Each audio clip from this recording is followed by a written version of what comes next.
तो क्या तुम्हारी कोई गर्लफ्रेंड है? वह अचानक पूछती है।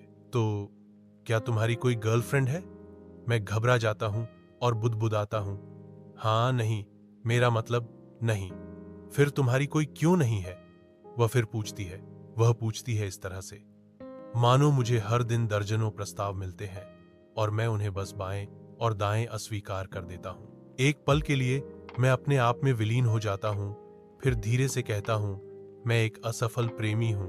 वह हौंसी से लौटपोट हो जाती है, परंतु मुझे नहीं पता कि वह समझकर हौंसी थी या केवल दया से।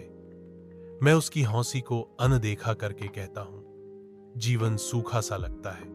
वह और जोर से थ्रॉटल घुमाती है, शायद 5वें गियर में। मैं चुपचाप निहारता हूं बहते हुए सुनकोशी नदी पर, नदी के किनारे स्थिर पड़े पत्थर पर, और मुझे उसकी याद आती है, वह जो कभी पीछे मुड़कर नहीं देखती थी, और न ही मैं कभी उसका रास्ता चुनने का साहस जुटा पाया। और गहराई में अंदर मैं फुसफुसाता हूं, हाँ, जीवन वास्तव में शुष्क है।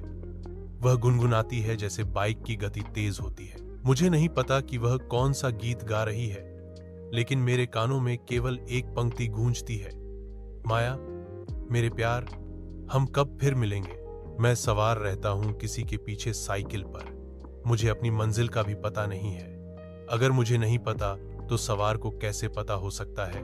मैं चुप रहता हूं। अगर वह मुझसे मेरी मंजिल के बारे में पूछे तो उसी तरह जैसे उसने मेरे प्रेम जीवन के बारे में पूछा, मैं क्या कहूंगा? जहां भी तुम जा रही हो मुझे वहीं छोड़ दो।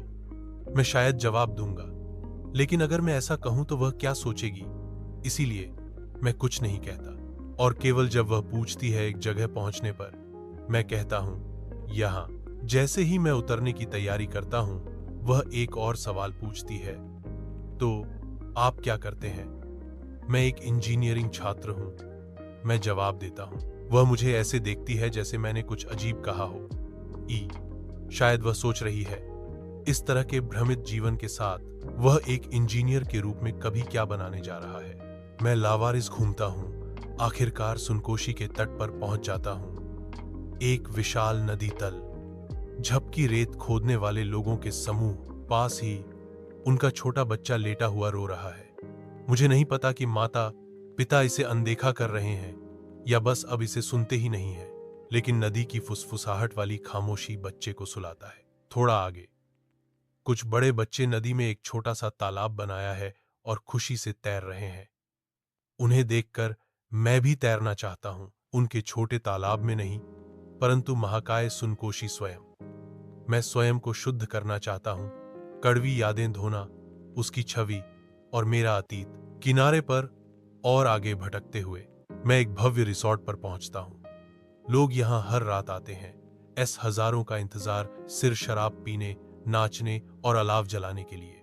इसी नदी के तट पर उनके लिए यह उत्सव है, लेकिन उन मजदूरों के लिए जो रोज पसीना बहाते हैं, इसी धरती से रेत खोदते हैं, यह एक कठोर नियमितता, एक आवश्यक आवश्यकता।